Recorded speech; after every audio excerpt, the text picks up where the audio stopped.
Hi everybody, I'm Jamison. I'm excited to announce that I'm joining the Wide Range Adventure team.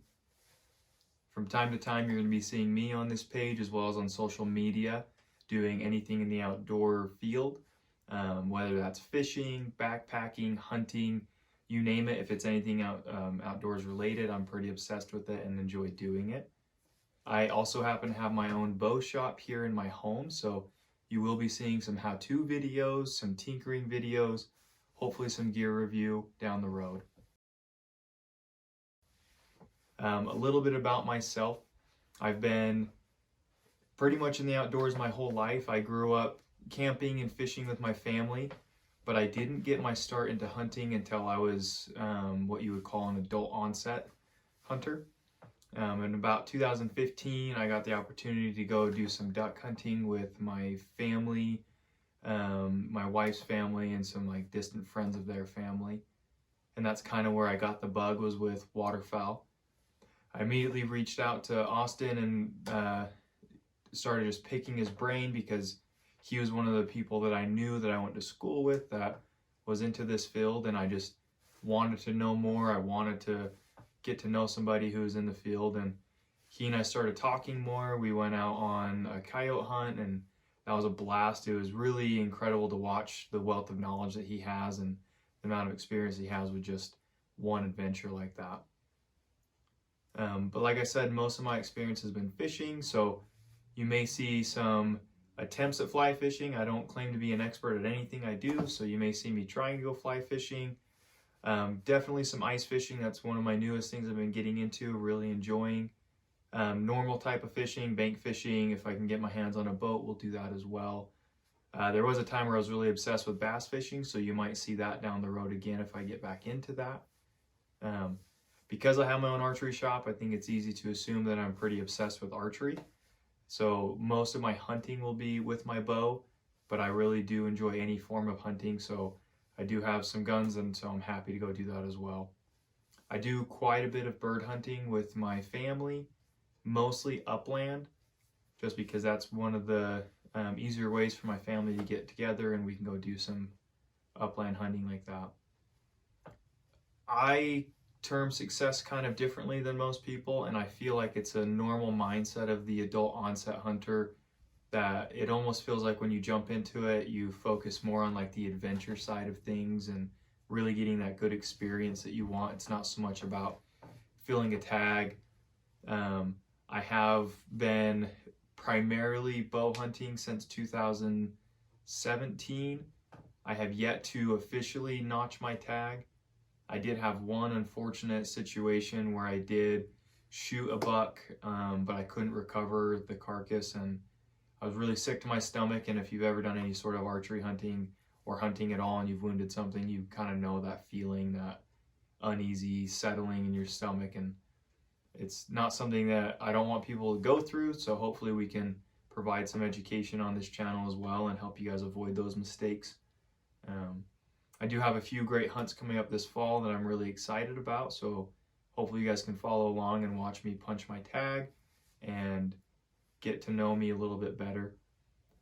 Feel free to reach out to me if you guys have any questions about myself, about my background, about anything that I kind of cover. If you guys have questions about my setup, any gear, I will try and do a few like bag drops, if you will, or bag dumps, just showing you like what gear I'm going to be taking on different hunts and why. So stay tuned for that.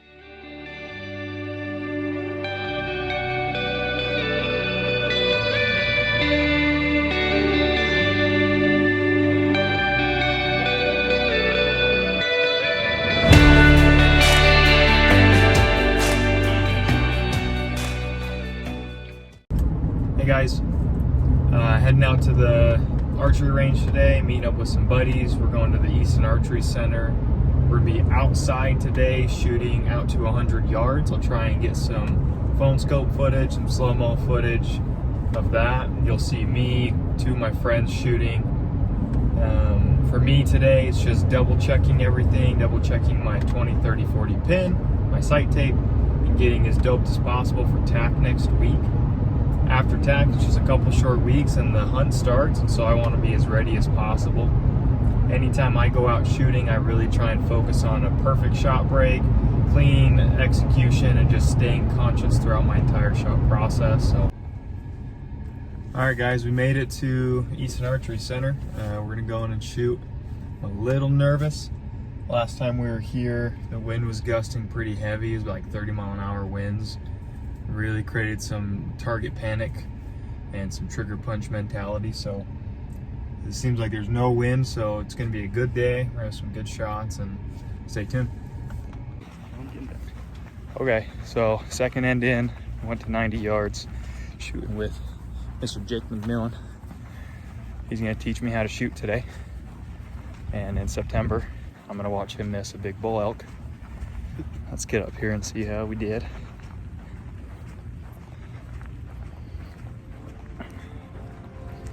Really bright day.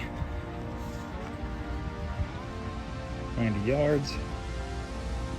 Not terrible for a second round.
All right, guys, just got done shooting.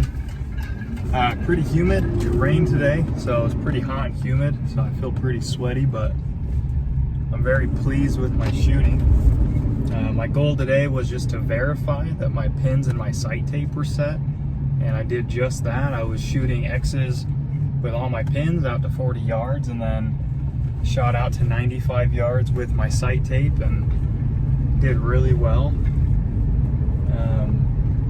Helped a couple buddies out, watched their shooting, watched their form, gave them some tips. There's just something really fun about archery, you know. It's just, there's a camaraderie that comes with it, as with a lot of outdoor activities. Just everybody's like-minded, everybody's having fun, and there's never a bad time when you're out doing things that you love. I really like going to the range. I like meeting people, talking to people, getting suggestions, having people critique me. I don't think there's any bad form of feedback or criticism as long as you know how to take it well. Let me know what you guys thought of the video. Leave a comment, leave some suggestions, tell me my form sucked. But don't forget, please, if you're not already a subscriber, press that subscribe button. Please like, tell all your friends. We're trying to grow this channel this year, and moving forward, we're trying to create some great content for you guys, and the best way we can do that is by getting more subscribers and getting more people following us and enjoying our stuff. Again, like, subscribe, let us know what we can do for you. Thanks, guys.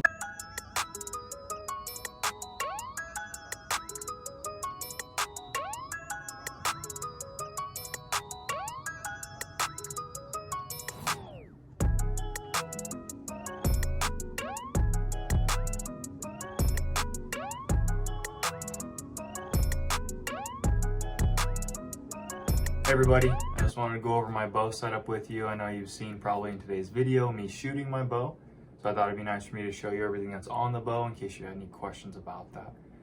What I've got, this is the Matthews V3 31 axle to axle. It's got a 29-inch draw length at 70 pounds peak weight.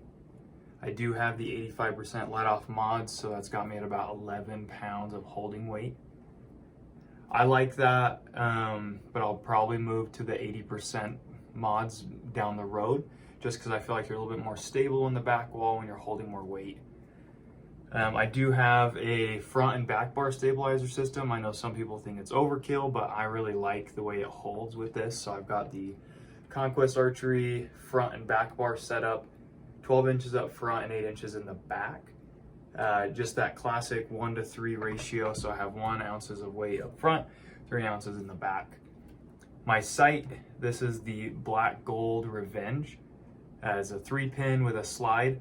What I really like about this sight is everything on it has micro adjust. So that means pins, windage, elevation, anything I could possibly need to move on this sight to get dialed, I can micro adjust instead of guessing and sliding, which is really nice to get dialed in, and if anything happens, to get redialed in. My rest, this is the Hamskea Hybrid Hunter. This is a limb-driven rest. So far, I've really been pleased with it. Before that, I've only used cable-driven rests. So it was my first experience with it, but I'm really happy with the results I get. Great flight, great tears, no contact issues. And that also has micro adjustment, and I feel like I'm never going away from micro adjustment. It's just too easy to tune everything, too easy to get dialed in with micro adjust capabilities. I do have a Ultraview grip on this bow. This is the Ultraview Be Real grip. I didn't like the engaged grip that was on this bow, which I think almost every Matthews shooter feels that way. It's rounded, so it causes some torque issues. This is flattened and also has an angle to help you sit right in your hand. So that way you can hold steady and you're actually pushing into the bow while you're pulling instead of kind of torquing around side to side. Currently, I do have the engaged limb legs on this bow. They aren't on there when I'm shooting or if I'm hunting.